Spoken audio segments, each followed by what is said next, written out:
dellu si waat na gannaaw le journal de 20h dinañ dalal ci plateau Soir d'Info Mamadou Diagne Fojeka moom nag ku nekk xam na ko ci secteur privé africain moom nag dafay jiite les opérateurs privés africains ci loolu lay yëngu moo tax mi ngi waajal suba ci samedi ji benn rencontre bu mag wala boog soirée de gala boo xam ne at bu jot da koy amal bu ko defee Afrique yëpp daje fi lu leen soxal nag mooy nu ñu suqalee les économies africaines naka la ndax am mun na nekk ci jamono gi nga xamante ni ñi ngi ci Covid 19 jógeegu fi économie yëpp ñi ngi ci suuf naka la ñuy lëkkalee ba Afrique mën a taxawaat ci wàllu koom yooyu yëpp dinañ ci waxtaan ak Amadou Diagne Fojeka. élection locale yi naka noonu ñi ngi koy waajal xam ngeen ko moo tax nag saa su ne dañu fiy prier ay tête de liste benn tey fii ci plateau bi ñu prier ko moom mooy Mbaye Thiam di docteur moom nag mooy médecin chef district sanitaire bu Rufisque di tête de liste majoritaire bi commune bu Bokkol ca département de Dagana ñu ngi lay dalal jàmm ci plateau bi docteur Thiam. jërëjëf Soxna Binta ñu ngi lay nuyu di la ziar di nuyu say téléspectateurs di la sant ci invitation bi. waaw bu ma nee Bokkol Dagana la yow foofu nga jëm ci élection locale yi. nga nekk ci liste majoritaire dinañ ci ñëwaat mais dama bëgg ñu waxtaanee. yaay médecin chef district sanitaire bu Rufisque. bu ñu nee district sanitaire mooy lan. waaw Binta bu ñuy wax district sanitaire xam nga boo xoolee.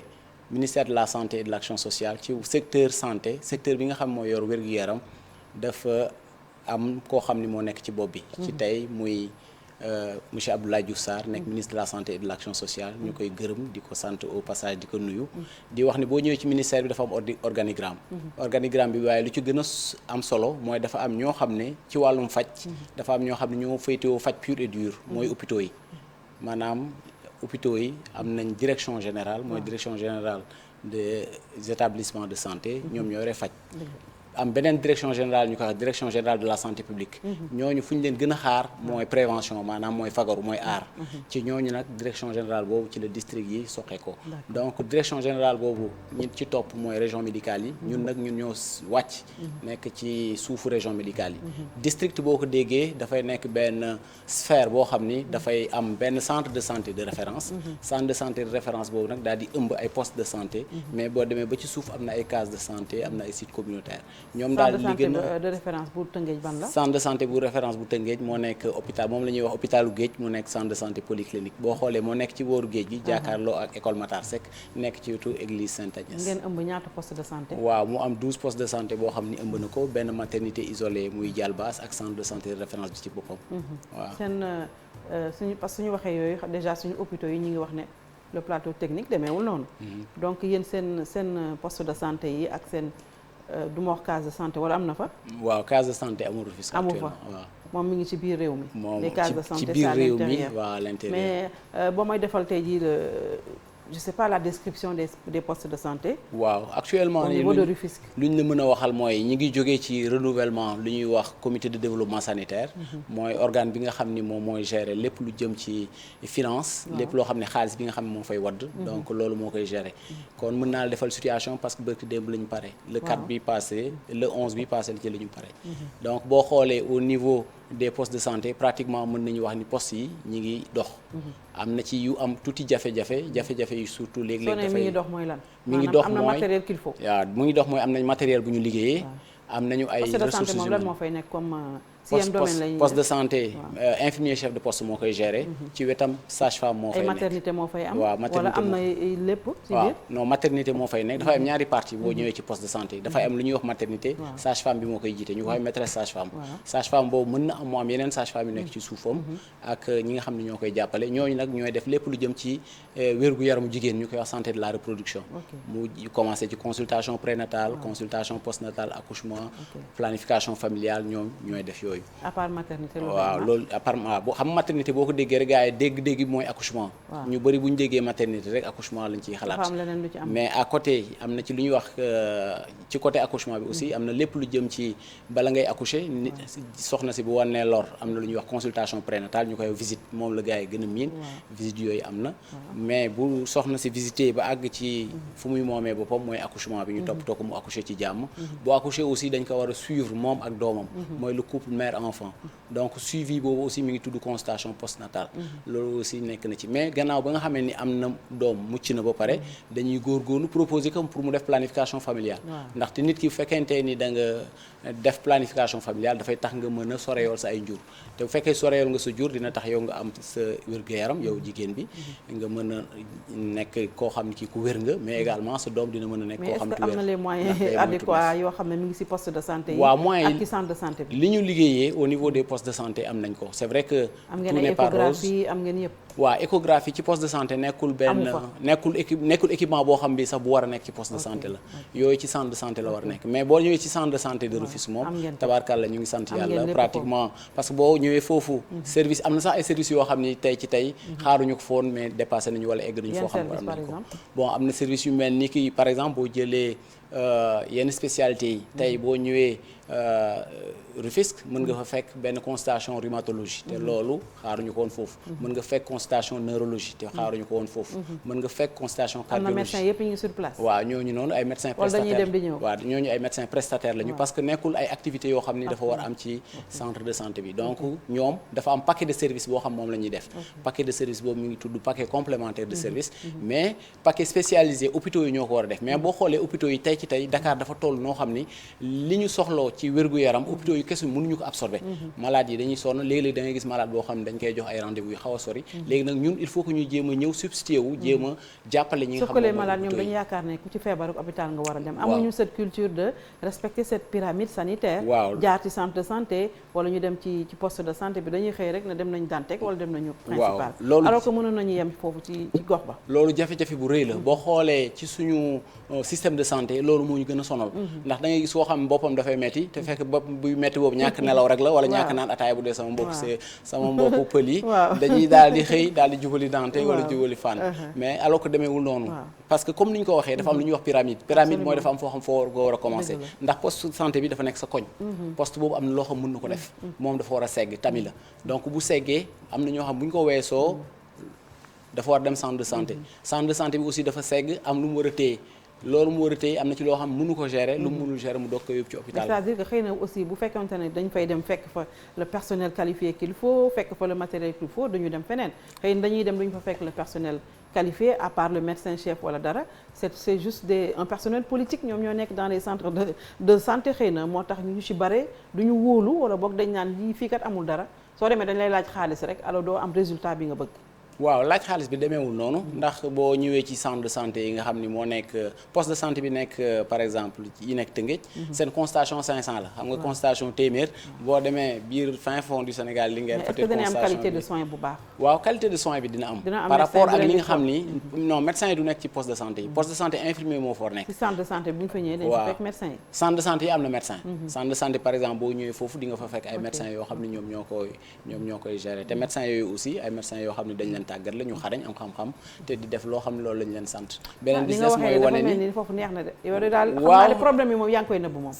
centre de santé Tëngéej moom ñu ngi ciy sant yàlla te li may wax nii waa Tëngéej mën nañu te am na 12 centres de santé 12 postes de santé benn maternité ak benn centre de santé waaw mais centre de santé bi moom macha allah ñu ngi sant yàlla bu baax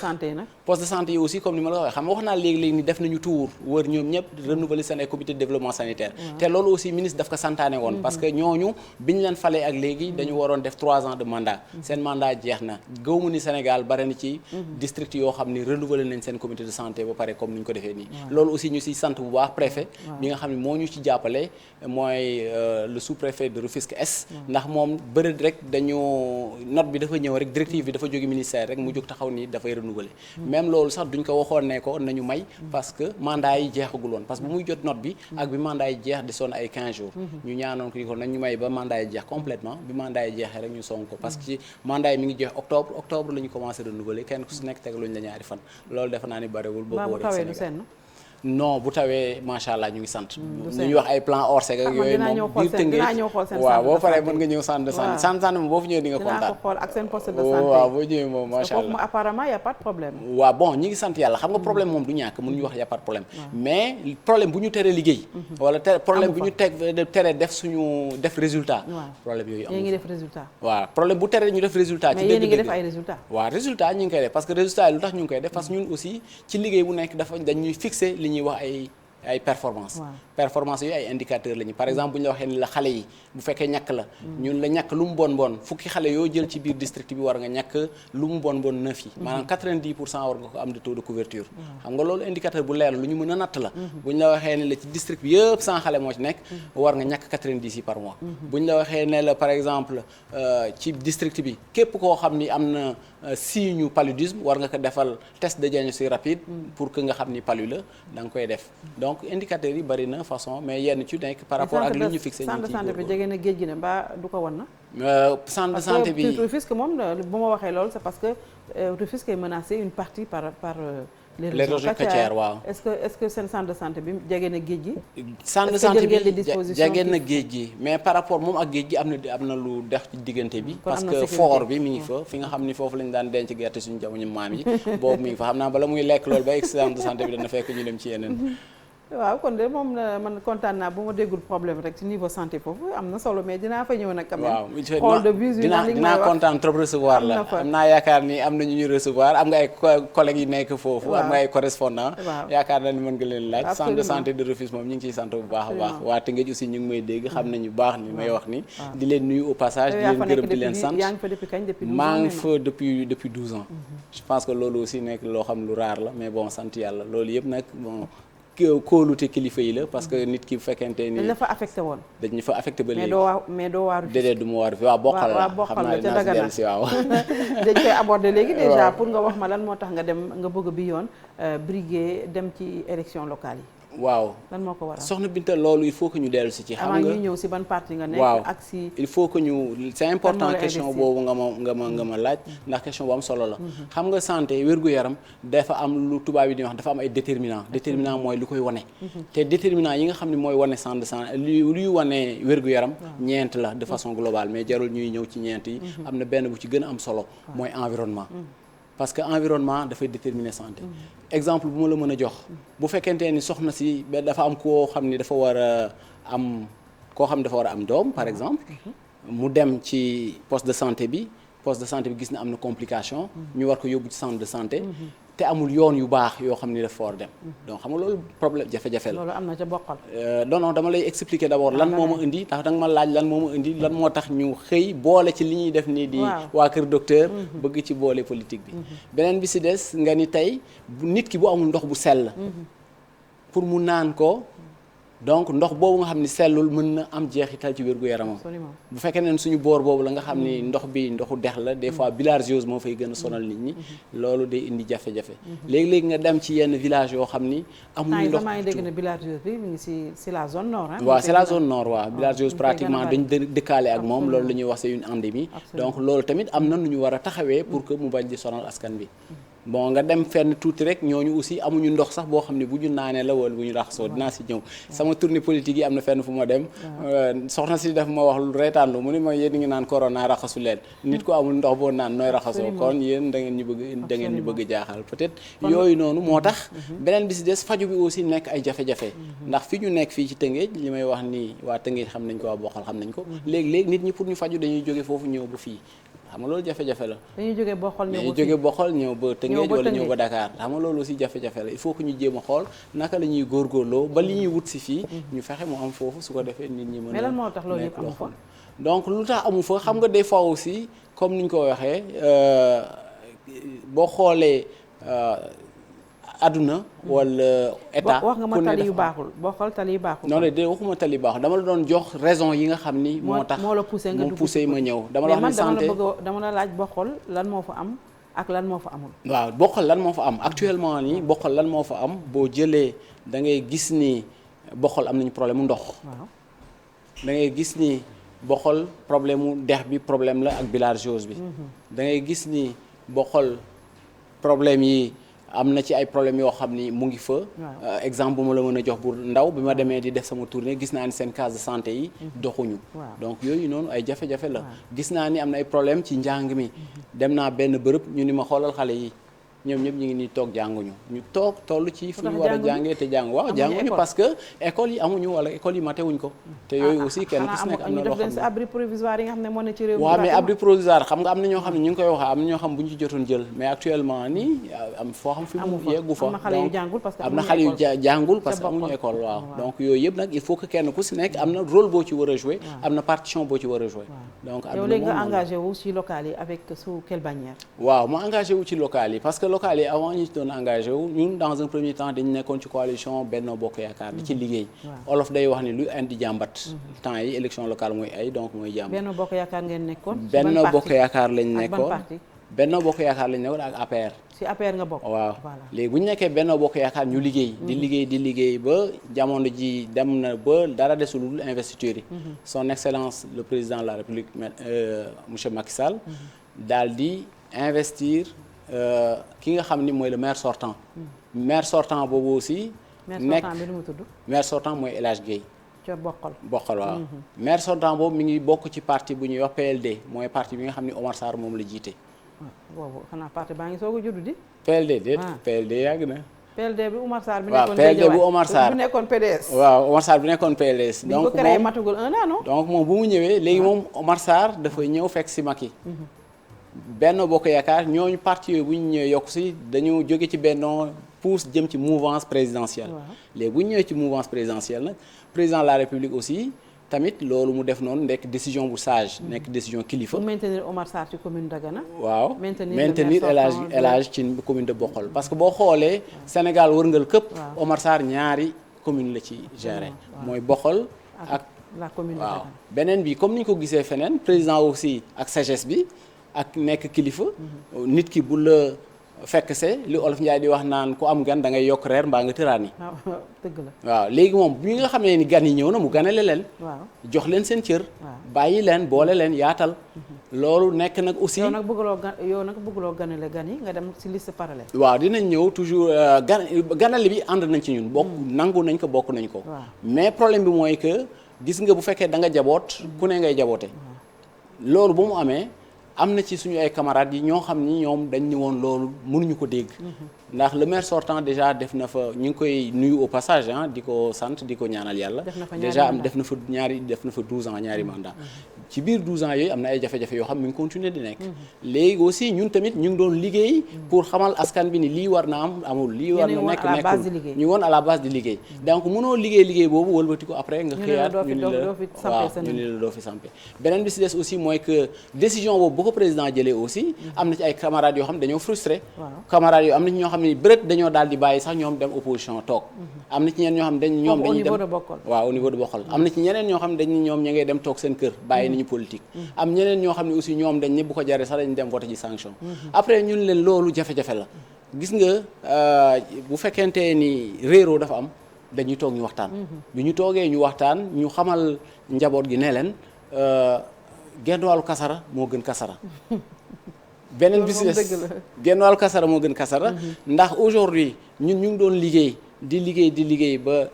egsi fii war a jariñoo li nga xam moom lañ doon liggéey président tas seen yaakaar bon mënuñu ko tuddee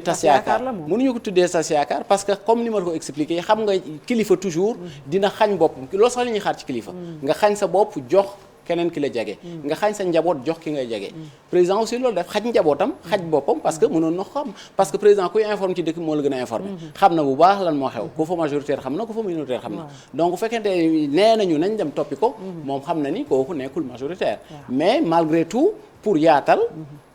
malgré tout pour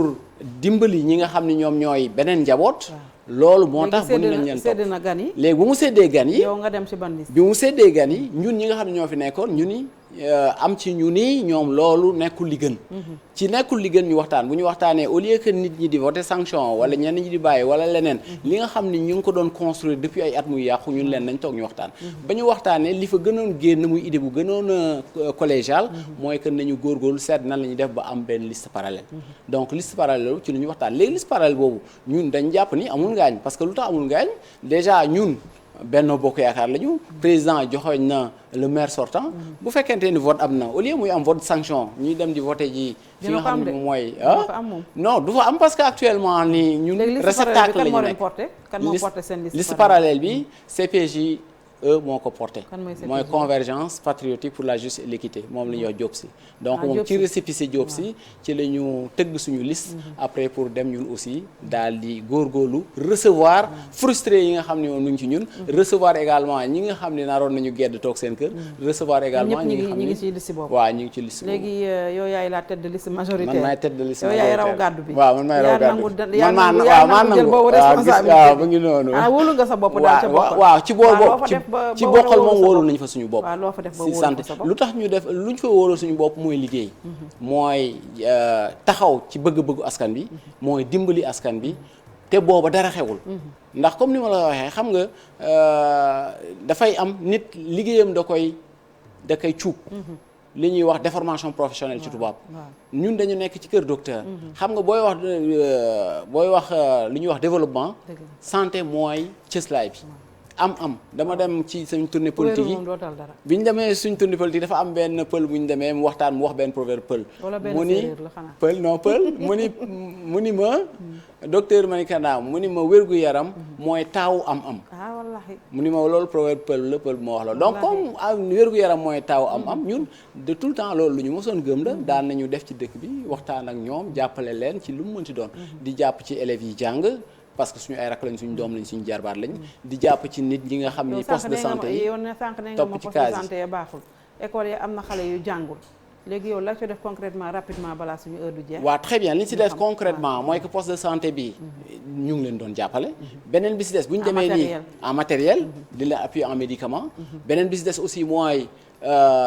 case de santé yi nga xam ni tournée politique bi bañ demee dañu fekk case de santé yooyu tëj case de santé yooyu taxaw nañ ci ubbi ko du mu gën a gaaw parce que exemple xam nga des fois ñàkk xam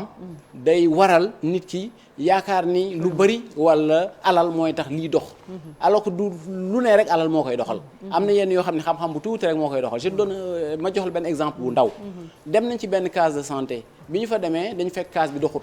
bu ñu waxtaanee ak ASC bi ak président comité de santé ak chef de village bi nga xam moo fa nekk ni leen fii lan moo tax doxul dañ ni ma parce que ñun amuñu courant amuñu ndox man leen léegi nañ leen dem ci case bi ma xool ko bi ma demee ci case bi après bu ñu toogee ñu waxtaan ñun leen léegi dañu bëgg xam jafe-jafe yi ngeen am pour ñu mën a xam case bi nan la ñuy def ba tijji ko ñun ni jafe-jafe bi ci jëkk mooy am nañu problème médicament amuñu médicament man leen waaw loolu problème la case bi ñu ni ma am nañu problème